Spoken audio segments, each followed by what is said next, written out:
Abaton is recognized.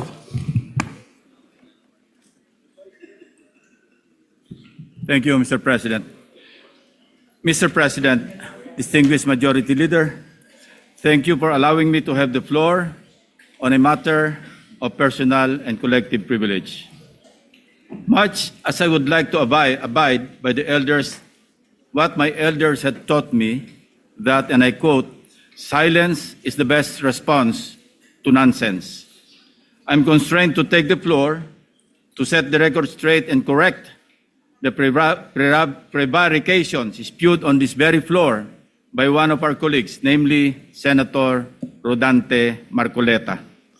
While in his two recent privilege speeches, he mostly referred to this representation as the BRC chairman, in my manifestation today, I will refer to him by his name.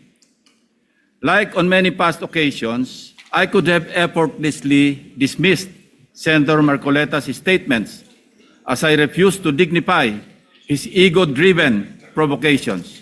But when the attacks shift from professional to obsessively personal, I must shut the whole political circus down, firmly, completely, and without ambiguity. Dahil gusto din lamang ni Senator Marcoleta na lagi siyang bida bilang dating chairman man ng BRC o sa usaping West Philippine Sea o anumang issue involving China o dili kaya ay sa usaping restitution na mag-asawang Diskaya, siya na nga ang tunay na bida sa aking magiging pahayag sa mga sandaling ito ngayong hapon.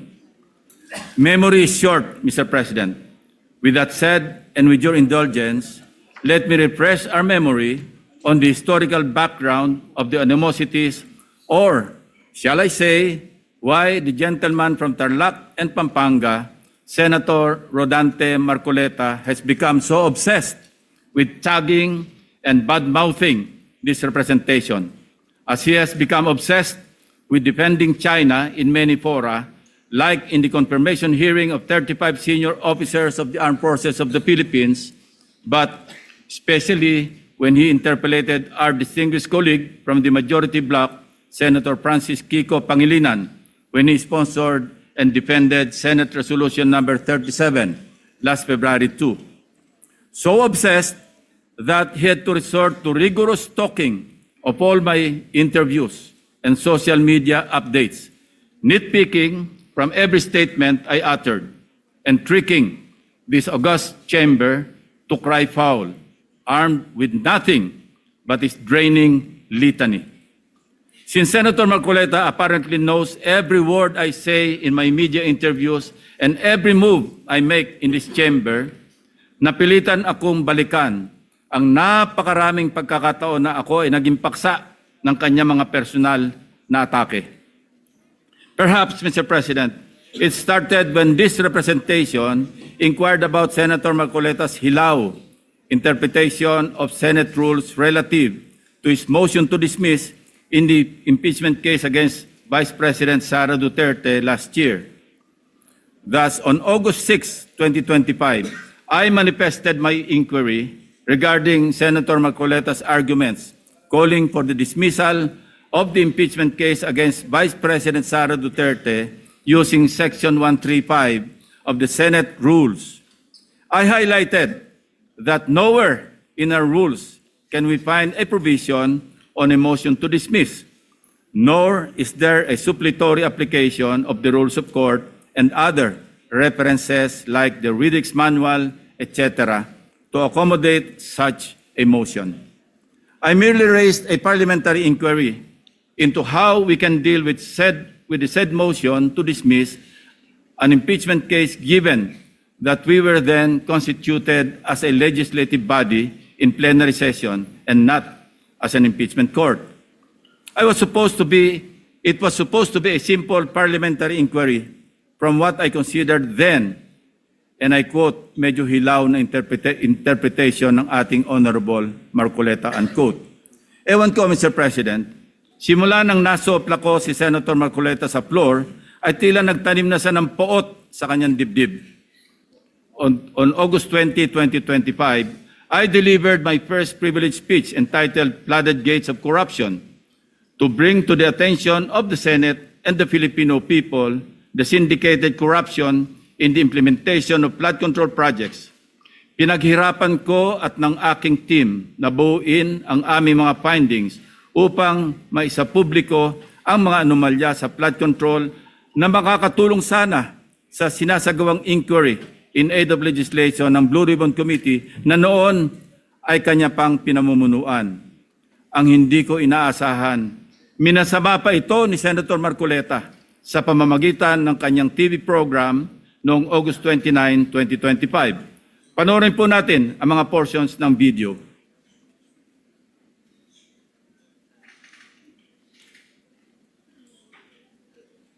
Ngayon, isang major committee yung Blue Ribbon, bawal na yung gagawa ka pa ng sarili mong pagpapahayag.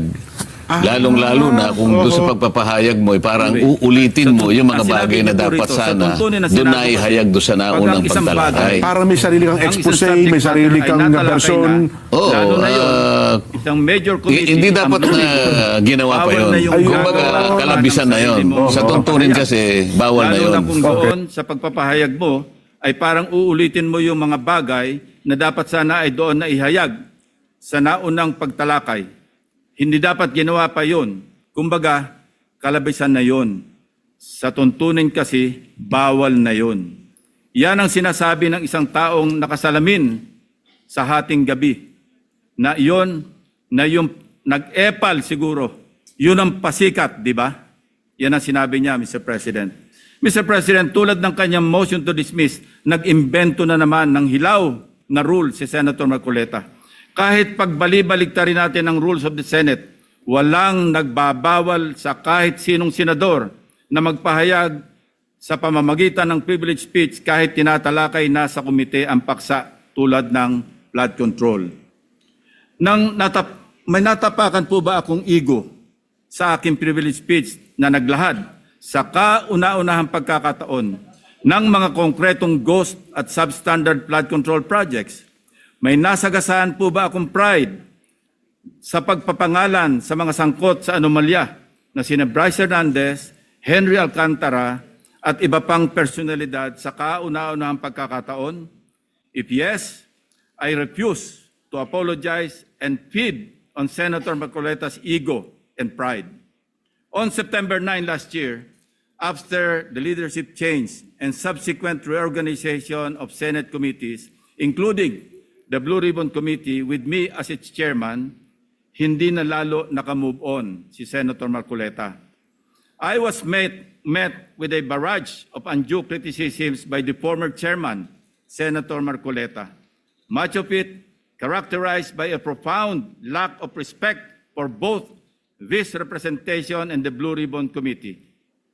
During the 23 September 2025 public hearing of the Blue Ribbon Committee, Senator Marcoleta disrupted the proceedings when he raised what he called a prejudicial question on my impartiality as the chairman, following a media interview where I simply answered a question about which among the source persons, in my opinion, between his favorite Diskaya couple and Bryce Hernandez of the famed BGC Boys appeared more credible. Siguro, nakakalimutan na ni Senator Marcoleta ang cases assigned for reading nung nasa law school pa siya.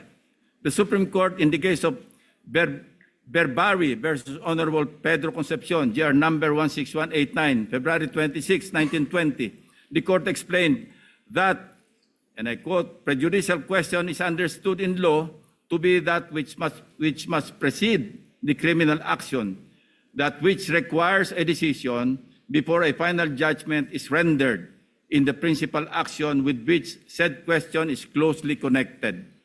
Not all previous questions are prejudicial, although all prejudicial questions are necessarily previous. Hindi ko na nga siya pinatulan sa issue na yon para hindi ma-disrupt ang pagdinig kahit mali-mali dahil sa pagsasaalang-alang sa kanya bilang isang abogado na dapat ay alam niyang applicable lamang ang prejudicial question sa mga criminal cases. Well, dapat. He exposed his ignorance as a member of the bar particularly on the revised rules on criminal procedure, even as he invoked the issue of impartiality at the top of his voice and out of order and decorum, continuously interrupting the chairman and everybody else, while shamelessly appearing to act as counsel for the Diskaya couple, without even disclosing before the committee members that one of his family members was an independent director of insurance companies that provided bonds for contractors owned by the 207 billion peso flood control contractors, Curly and Sara Diskaya. Being a non-lawyer, Mr. President, I hate lecturing a lawyer, no matter how low he ranks among his fellow members of the bar, if I may borrow the words of former senior Associate Justice, Supreme Court Associate Justice Antonio Carpio. Since he is now asking for it, I also thought, as lawmakers, we may as well be educated in this regard. So let me state for the record the following.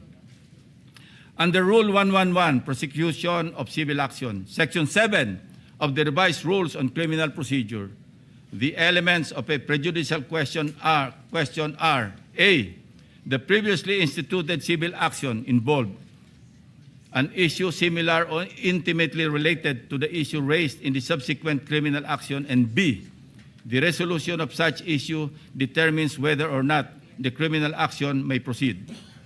Kung may napansin ang mga manonood, ito ang naging asal ni Senator Marcoleta, which begged the question, why is Senator Marcoleta so protective of the Diskayas? This inquiry remains valid and grounded, and I can show you from the many, many occasions he stood for in support of the Diskayas. Let us watch.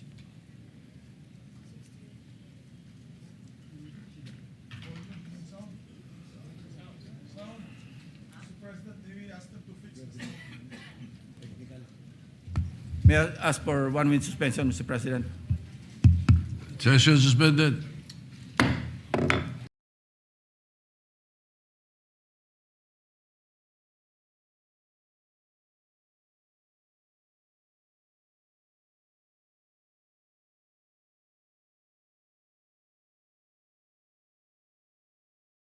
Continue.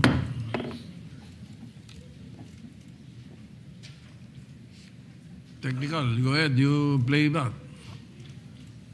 If you're ready. I'm raising prejudicial question. Ang mangyayari nito, so, mas credible si Bryce kaysa Diskaya. Bakit gano'n? Why are you so protective of this guy? Why are you so protective? Nagmamadali daw po ako na mabigyan sila ng witness protection program. Yun po yung sinasabi ng batas eh. Pag hiningi nila with their consent, sapagkat nanganganib ang buhay niya, hindi ka magmamadali. Ilalagay ko po ba sa kamay ko ang kaligtasan ng mag-asawa na yun? Kinakailangang magsoli po sila ng mga nakulimbat nila, which to my mind is not correct. Paano mo sasabihin na magre-restitute ang isang tao? Meron na bang findings kung magkano i-restitute on how it can be restituted? Nag-a-apply pa lang eh. What is the reason behind the law? So that we can get justice, and justice can only be attained if there is restitution. So that is the principle behind all of these things that we are talking about now. Mr. Secretary, restitution will come after. It cannot be... Sir, it can come before or after, sir. It can come before. You or after. cite the law that it come before. Yung Diskaya, to my mind, were the first to apply under the Witness Protection Program. Ang problema po doon, kung wala namang korte pa pong nagsasabi kung talagang sila'y nagnakaw o nakapagnakaw, sino pong magkukwenta noon? Problem is, ang sabi ng dating DOJ Secretary, ba hindi, kinakailangan isoli muna yung mga pinagnanakaw. So, paano ngayon siya mapuprocess if that was dangled? So, ang tinatanong ko nga sa inyo, hindi sa sinungaling. Kayo ang nagbigay na ng condition kasi. Did you agree that you restitute any money to the DOJ? Wala po kang maibibigay po. At saka... Yun na nga, because wala kang maibigay, hindi kanya ipoprocess under the Witness Protection Program. Is that not correct? So pinipili nyo yung gusto nyo i-process. Ngayon, kung ayaw ninyong bigyan sila ng protection under that law, kaya siguro umayaw na sila sa ICI. Mr. President, It is also coincidental that multiple news outlets revealed a damning link between Senator Marcoleta and the Discayas. In one news story, a relative of Senator Marcoleta was said to hold a directorship at Stronghold Incorporated and Milestone Guarantee insurance companies that provided bonds for contractors owned by the flood control king and queen, Curly and Sara Discaya, at the center of a multi-billion peso flood control corruption scandal, raising conflict of interest questions in a high-profile Senate probe. Hindi pa po dito nagtatapos ang pagbibida ni Senator Marcoleta. Noong September 25, 2025, nagpresenta si Senator Marcoleta ng surprise witness sa katauhan ni Mr. Orly Gutesa. As chairman, I did not raise any objection to members like him introducing surprise witnesses during the proceedings at that time, as long as it can help in unearthing the truth behind the flood control mess, including and most importantly, exposing the masterminds if evidence warrants. Gayunpaman, hindi pa man tapos ang araw, pumalag na sa media ang sinasabing nakapirma sa notary public na si Attorney Pechi Espera. Nakalaunan ay naging kasalanan ko pa din sa paningin ni Senator Marcoleta. Hindi po ang Senado ang nag-iimbestiga at nagbigay ng hatol na forged ang notaryo ni Gutesa. Mismong ang Branch 18 ng Regional Trial Court ng Manila ang nag-imbestiga. Independent yon sa Senado. Sa halip na tanggapin, galit pa sa resulta ng kaso dahil hindi naaayon sa gusto niyang kalalabasan ng investigasyon. Asal bida talaga. Ang matindi pa, nanakot pa na magsasampa ng kaso laban sa judge at abogado. Again, style bida. Pa-victim effect pa po masyado na parang bida sa pelikula. Mr. President, ang kwento pa, ako daw ang nagpapahiwatig na tinuturuan o kinocoach niya si Gutesa sa bahaging ito ng pagdinig.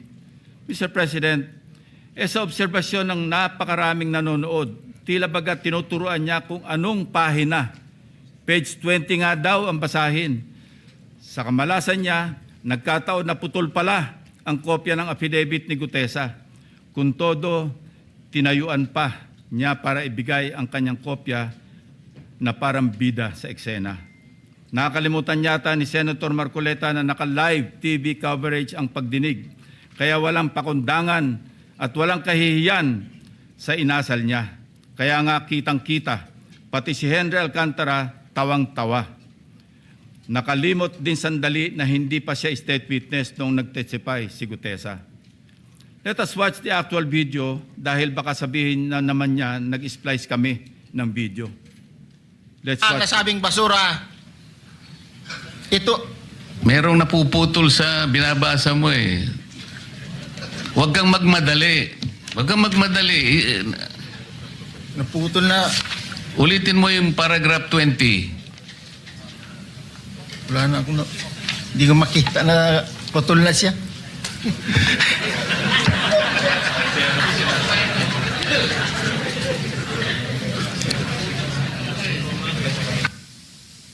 I strongly deny that I made mention of him coaching Gutesa, Mr. President.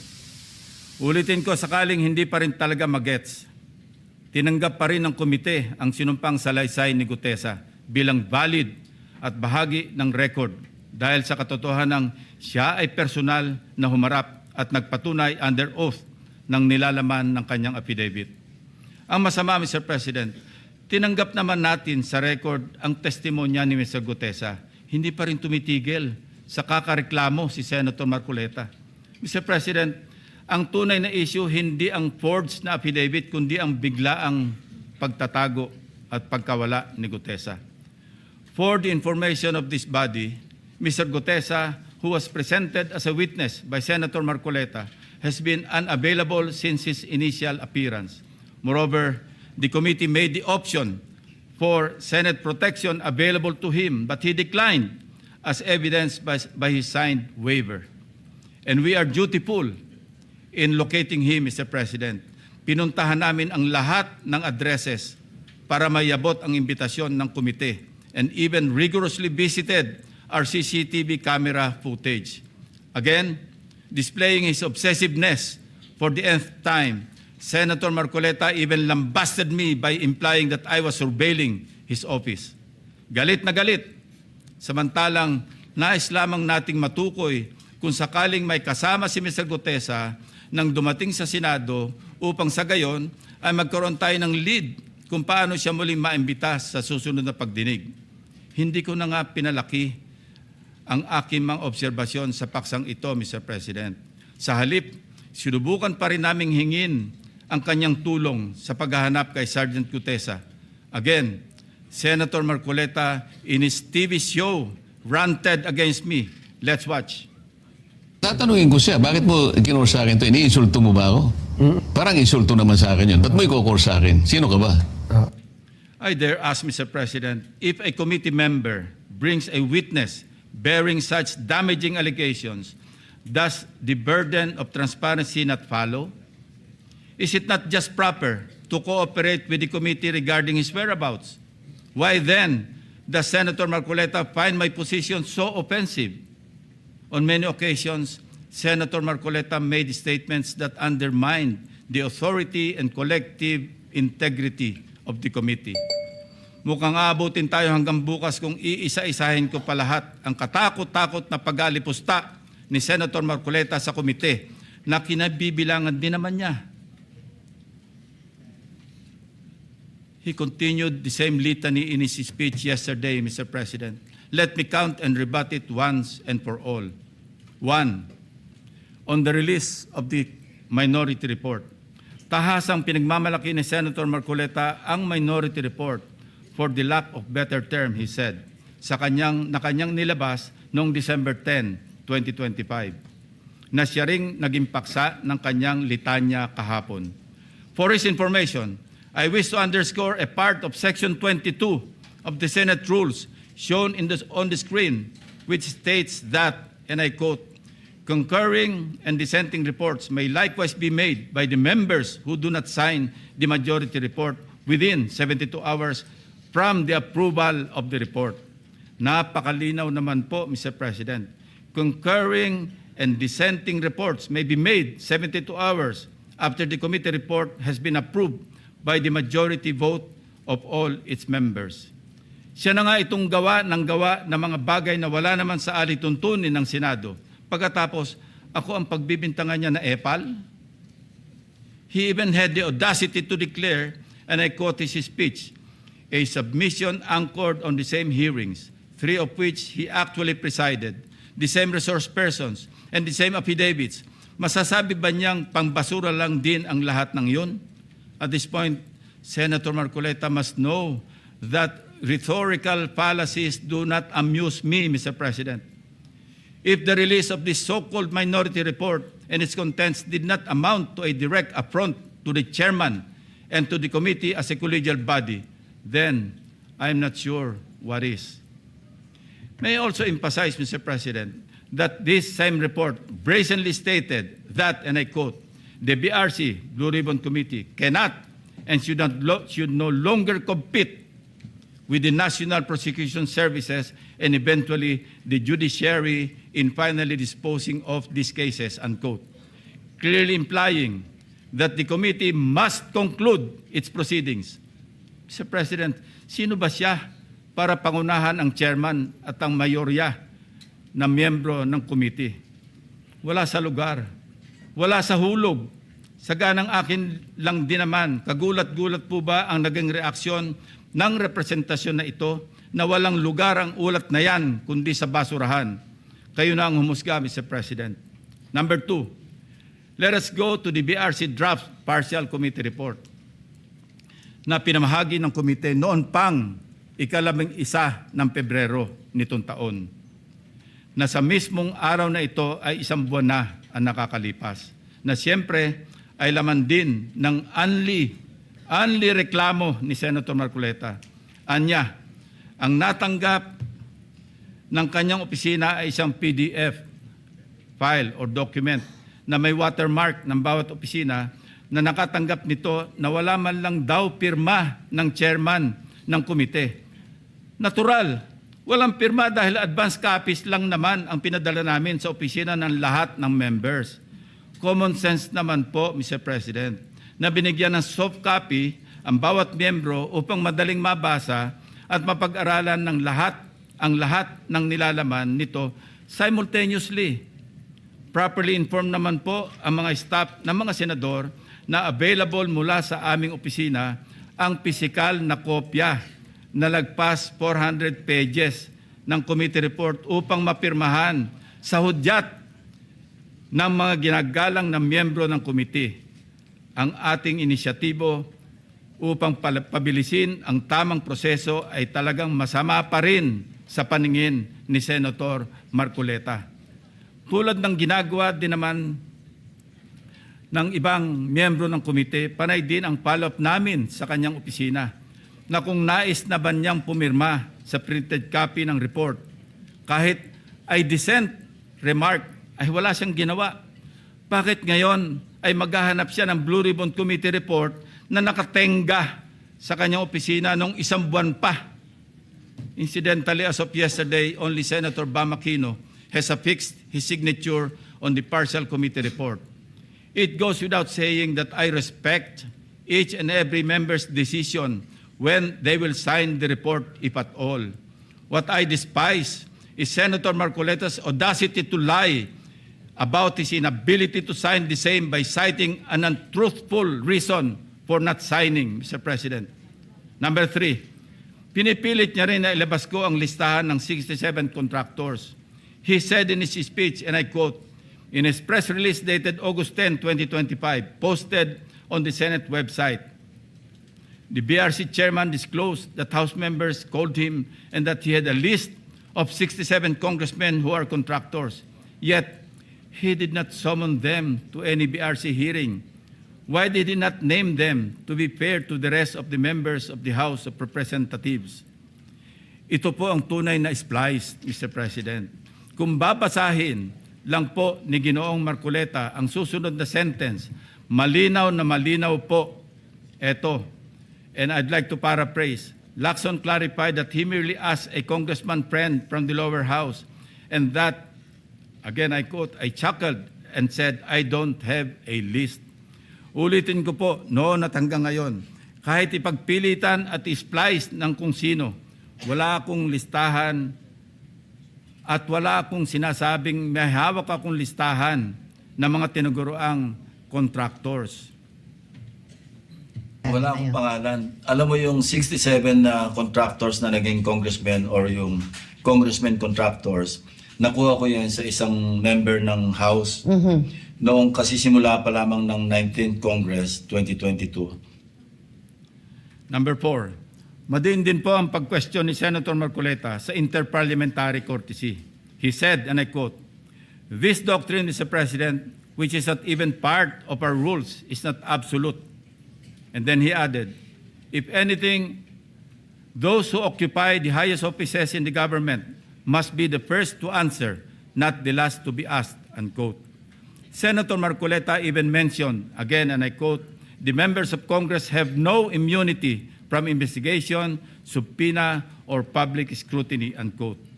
Mr. President, hypothetically, if the House of Representatives initiates an investigation on Senator Marcoleta's statements of contributions and expenditures, or SOSE, over an alleged discrepancy, would the Honorable Senator stand by his position to disregard interparliamentary courtesy?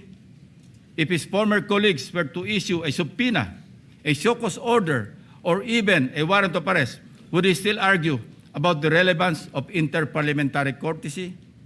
Ito po ang tunay na hypothetical question, Mr. President.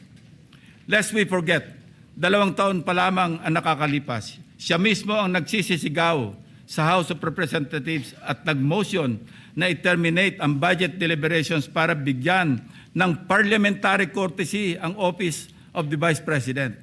In his words, Mr. President, Parliamentary procedures, Madam Chair, grow from or are enriched by traditions, experiences, and precedents. You may not like the person person. You may not like have presence here, but you have to respect the office of the Vice President. That is all. Because that is guided by the tradition. Kahapon po, kagaya po na sinabi nila, wala nang pinagtanong sa office of the President. And that is correct. That is in line with that tradition. Such hypocrisy, such double standard, such a farce that does not dignify an answer, Mr. President.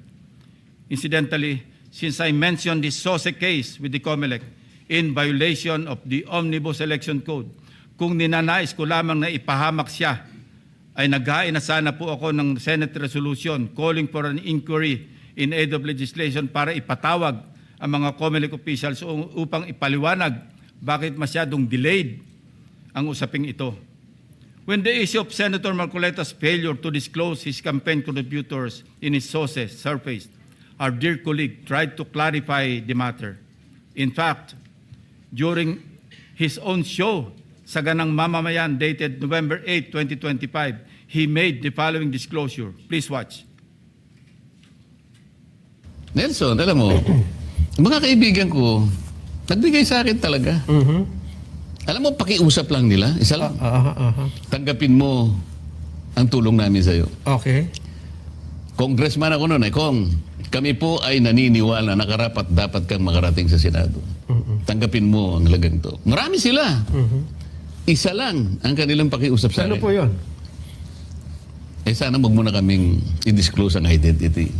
Ngayon, kapag ka naglagay ako ng figure sa contribution, mapipilitan akong mag-disclose ng pangalan nila. Alam mo kung bakit?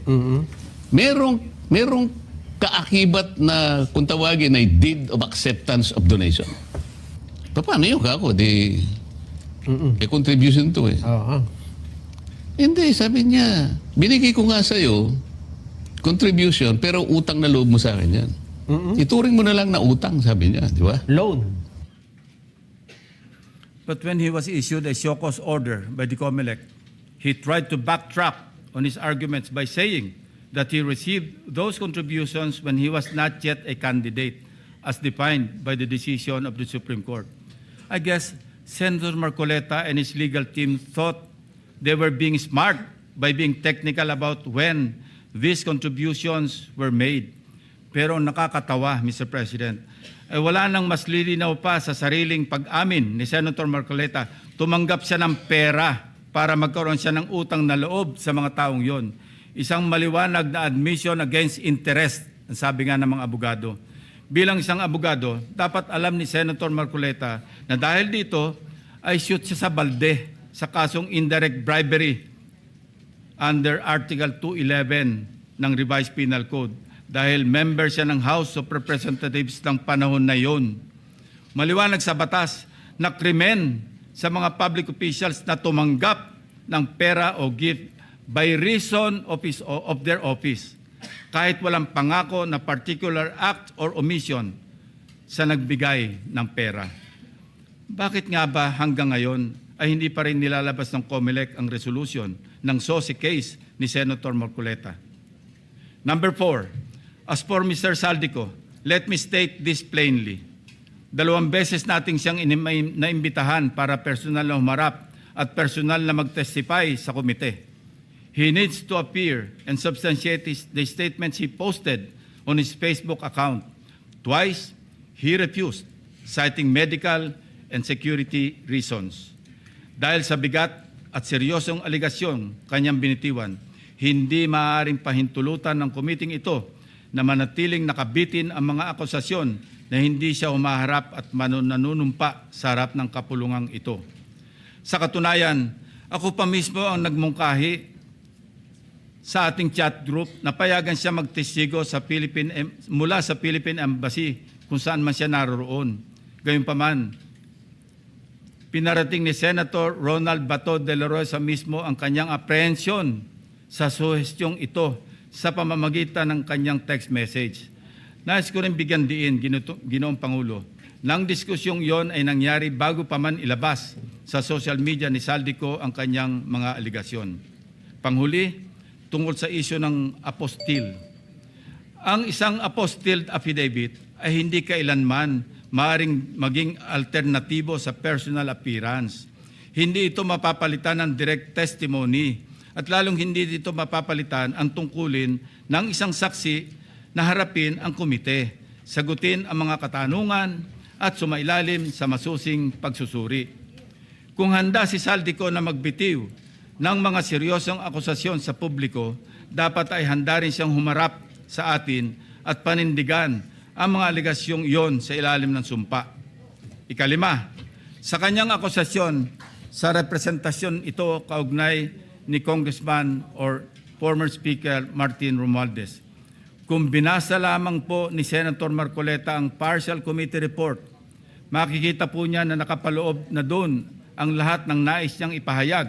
Kung hindi man higit pa, rekomendasyon para sa fact-finding investigation, AMLAC bank inquiry and filing of freeze order petitions are for future. Kung napakarami pa niyang gustong ipaglaban at paimbestigahan, bakit siya rin ang nagsabi sa kanyang minority report na dapat tapusin na ang pagdinig? Kung sa bagay, kung mayroong isang bagay na consistent si Senator Marcoleta, ito ay ang pagiging inconsistent sa kanyang mga pinagsasasabi. As to the other witnesses allegedly not invited by the committee, it bears stressing that the committee has not terminated its hearings, contrary to the suggestion in the so-called minority report. The intention at this stage is simply to have the partial committee report filed and sponsored in order to reflect the evidence received thus far and to allow the committee to consider the next steps, taking into account the views of the members on other areas that may be pursued as the path forward toward the eventual conclusion of the hearings. As to the other matters raised under the rules of the Blue Ribbon, the chairman serves as the chief executive officer of the committee and, as such, exercises broad discretion over matters pending before it, including the invitation of witnesses. Members may suggest witnesses or move for the invitation during a hearing, and if such motion is approved by the members of the committee, the same will, of course, be respected by the chair. Pang-anim, sa kawalang kamatayang i-give up ang KIG remark na umabot din sa isang full privilege speech upang ipangalandakan na ako ay nasa likod ng pag-splice ng kanyang video upang siya ay siraan. His statement, and I quote, verbatim, Mr. President, ang gawin natin po para madali, i-give up natin ang KIG. Then, mako-coordinate na natin lahat, unquote. Is that merely suggestive, Mr. President? Ito ay kasing kintab ng bumbunan na nasinagan ng tirik na araw sa tanghalin tapat, Mr. President. Sapat na ang kanyang hindi matapos-tapos na paliwanag na kesyo hypothetical daw, kesyo joke lang daw, ayon sa kanyang mga pahayag at kalaunan, gusto pa niya amyendahan o i-correct ang journal ng Committee on National Defense of the Commission on Appointments. Mag-ingat po tayo rito, Mr. President, sa kanyang gusto mangyari. Your Honor, being the chairman of the Commission on Appointments and some of us here as members, we must study diligently the legal implications of Senator Marcoleta's motion now pending before the Commission on Appointments. Anyway, going back to his i-give up natin yung KIG statement na in-splice ko daw, na marin kong pinabubulaanan, ang masasabi ko bilang analogy sa kanyang sitwasyon ay ganito. When one looks the same as when he does before going to bed at night, how can there be splicing? Inversely, Mr. President, when one looks different going to work during daytime from before going to bed at night, that's when splicing becomes evident. Matanong ko lang po, sino ngayon ang magaling mag-splice, Mr. President? Hindi ko kasalanan ng mga salitang nagmula sa sarili niyang bibig. May tawag nga dito ang mga Gen Z, classic case of gaslighting. Number 7, sangkatutak na ang mga pahayag ni Senator Marcoleta na napakalinaw na hindi pumapabor sa ating pambansang interes. Sangkatutak na rin ang mga nagbigay ng kanilang mga negatibong reaksyon. Ngunit sa hulit-huli, ako pa rin ang sinisisi ni Senator Marcoleta. He even went far beyond by debunking and undermining the historical facts about Tomas Cloma. Senator Marcoleta said, I was all wrong when I said that this frat list was discovered and consequently occupied and owned by lawyer and businessman Tomas Cloma, citing the principle of terra nullius or res nullius. It was for him a historical distortion. Curiously, Mr. President, these narratives align with those of the Chinese narratives, plucked directly from the People's Republic of China's Ministry of Foreign Affairs official website, Mr. President. Let's show the slides.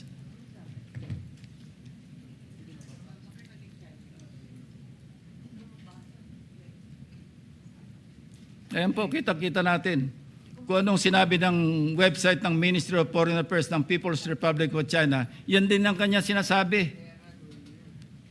Now, Senator Marcoleta speaks of a pattern that he himself built in his head to discredit this representation. But if we backtrack the events that transpired in the past several months, one thing is crystal clear. When cornered by the fault of his own doing, he employs a diversionary maneuver, pathetically stretching the conversation, no matter how illogical, until people get drained and tired. Just as a squid squirts ink to darken the water and blind everyone around while it swims away, a person may throw out irrelevant issues, fake scandals, or emotional outbursts to distract the public from the actual evidence or the main point of an investigation. After all is said and done, I am tempted to ask these questions, Mr. President. On the West Philippine Sea, which side of the South China Sea is Senator Marcoleta on? On the anomalous graft-ridden flood control projects, is Senator Marcoleta for the Discayas or the people of the Philippines? I think we know the answers, Mr. President. Thank you, distinguished colleagues, and thank you, Mr. President. Majority Leader.